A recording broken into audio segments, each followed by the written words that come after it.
मेरे ड्राइवर ने मेरे गाड़ी को एक सुनसान जगह ले जाके मुझे जबरदस्त तरीका से पेम की खेल खेलने लगा। कहानी को अंत तक सुने, बहुत मजा आने वाला है।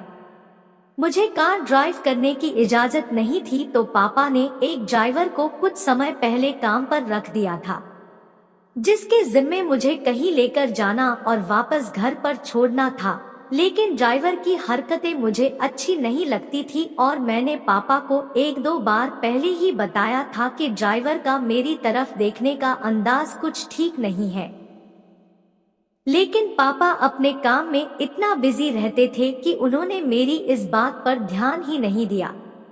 मगर ये छोटी सी बात मेरी जिंदगी में इतना उथल पुथल ला देगी, इसका अंदाजा भी मैंने नहीं लगाया था। उस शाम मैं अपनी एक सहेली की शादी पार्टी में गई हुई थी। शादी पार्टी से वापस आते हुए रात के 1 बज चुके थे। मेरी सहेली के घर से मेरा घर तकरीबन 15 किलोमीटर दूर था और सड़क भी रात के समय काफी सुनसान होती थी। जैसे ही ड्राइवर कार लेकर मेरी सहेली के घर से निकला तो अब उसकी हरकतें मुझे डराने लगी थी, क्योंकि कभी वह गाड़ी के शीशे से मुझे देख रहा था तो कभी पीछे मुड़कर मेरे उभारों की तरफ देख रहा था। क्योंकि मैंने जो ड्रेस पहना था वह काफी डीप नेक का था, उसके इस तरह देखने की वजह से मैं काफी असहज हो रही थी और मैं अभी सोच रही थी कि अगर कोई भीड़ भाड़ वाला इलाका आए तो मैं चिल्लाकर गाड़ी रुकवा दूंगी।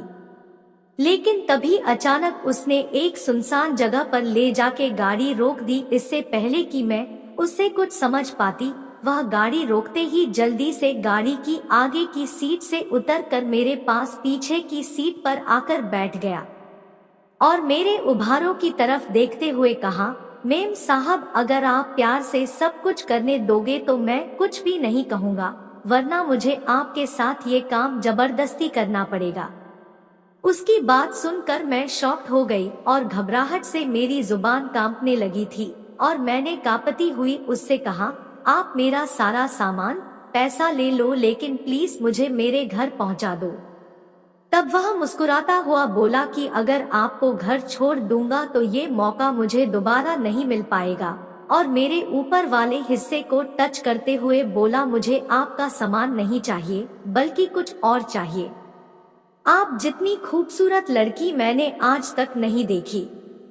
जब से आपको देखा है तब से मैं आपके प्यार में पागल हूँ और इस मौके का बहुत दिन से इंतजार किया है और आज ऐसा मौका देखकर मुझसे रहा नहीं जा रहा है। तब मुझे एहसास हुआ कि मैं जो इसके बारे में शक करती थी वह बिल्कुल सही शक था, मगर अब तो बहुत देर हो चुकी थी।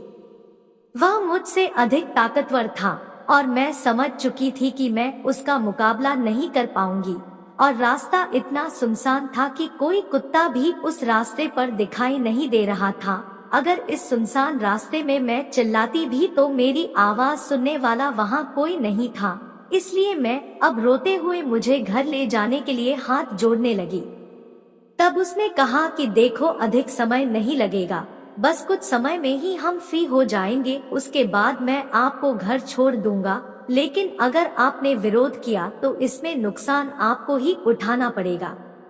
अब डर के कारण मेरी धड़कन बहुत तेज चल रही थी और मेरे दिमाग में एक ही बात चल रही थी कि किसी तरह से इससे बचकर अपने घर पहुंचना है। फिर कुछ समय मेरे उभारों के साथ खेलने के बाद बोला कि मैडम, आप समय खराब ना करो, जो बोलता हूँ वह करते जाओ ताकि मैं अपना काम जल्दी कर सकूं और आपको जल्दी घर पहुँचा दूं, वरना अगर मुझे जबरदस्ती आपके वस्त्र उतारने पड़े तो आपको बहुत तकलीफ होगी। मैं बहुत अधिक डरी हुई थी और लगातार रोए जा रही थी और सोच रही थी कि काश मैं इसके साथ इस पार्टी में आई ही ना होती। तब आखिर में मुझे उसकी बात मानकर वह करना ही पड़ा जो उसने कहा था। फिर मुझे इस हाल में देखने के बाद तो जैसे वह पागल सा हो गया हो।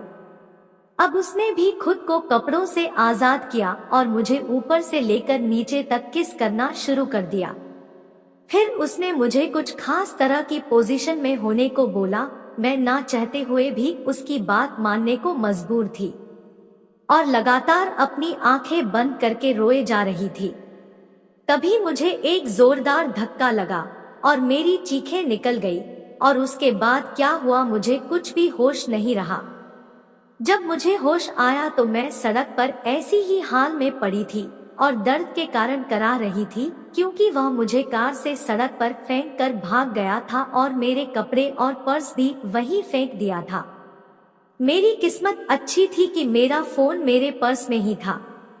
मैंने किसी तरह से खुद को ठीक किया और पापा को फोन किया और मेरे साथ जो जो हुआ था सब कुछ बता दिया। पापा तुरंत ही मुझे लेने के लिए अपनी कार से निकले और थोड़ी ही देर में वहां आ पहुंचे और मुझे इस हालत में देखकर पापा के आंसू बंद नहीं हो रहे थे और उन्हें भी अपनी गलती का एहसास हो रहा था। उनको अपनी बेटी की बात को एक बार जरूर सुनना चाहिए था। मेरी हालत को देखकर पापा तुरंत मुझे हॉस्पिटल ले गए, जहां मुझे ठीक होने में कुछ समय लग गया, लेकिन मानसिक रूप से मुझे ठीक होने में सालों लग गए। पापा ने उसी समय इस घटना के बारे में पुलिस कंप्लेंट कर दी थी और कुछ घंटों के बाद ही ड्राइवर भी पकड़ा गया था और पुलिस ने उसे कई सालों के लिए अंदर डाल दिया था। दोस्तों, ये एक काल्पनिक घटना है, लेकिन ये कहानी एक संदेश देती है कि सभी माँ बाप अपने बच्चों की बातों को जरूर सुने और किसी को भी काम पर रखने से पहले उसके बारे में जांच पड़ताल अवश्य कर लें, ताकि आपके घर में आपकी बहू बेटी सुरक्षित रह सके तथा कभी भी किसी जगह जाए तो आपने साथ अपने से बड़ों को लेकर जरूर जाए। कभी किसी अजनबी के साथ अकेले सफर ना करें। आपका इस कहानी को लेकर क्या विचार है, अपनी राय कमेंट बॉक्स में जरूर बताएं और ऐसी ही वीडियो देखने के लिए एडवांस कहानियां चैनल को सब्सक्राइब भी कर लें। धन्यवाद।